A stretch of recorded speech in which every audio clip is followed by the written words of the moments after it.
अपना बलम से नाराज बारू का हो, गरम मिजाज में आज बारू का हो। हई चेहरा बहुदासी कैसन बाया भौजी, अपना बलम से नाराज बारू का हो, गरम मिजाज में आज बारू का हो। रोज घर है पियाता ढार के, कबू छूटी फुरूटी भतार के, हम हार गन बेलना से मार के।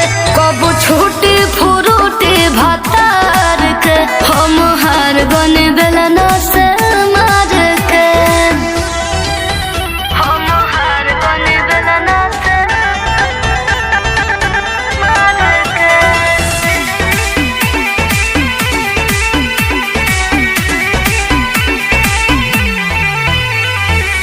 पीक गिरे औरिया गोरिया शोभे देता, केहू कहता नहतिया, केहू कहता बेटा। समझावत नहीं खू त सुना, पियावा के प्यार में रखा हो, अच्छा। दोसरा मर्द पे न ताका हो। कबो चले न दहिया संभार के, कबो छूट फुरूट भतार के, हम हार गन बेलना से मार के। कबो छूट फुरूट भतार के, हम हार गन बेलना से मार के।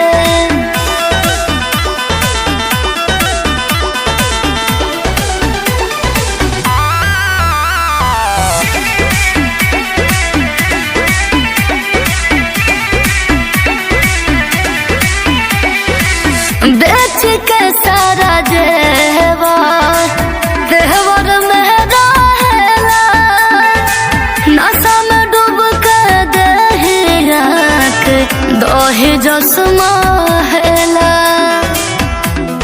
तनिको देंगे ख्याल नहीं खे। गोरी किसमिस तू खियावल करा, अच्छा। दवाई दे के दूध में पियावल कर।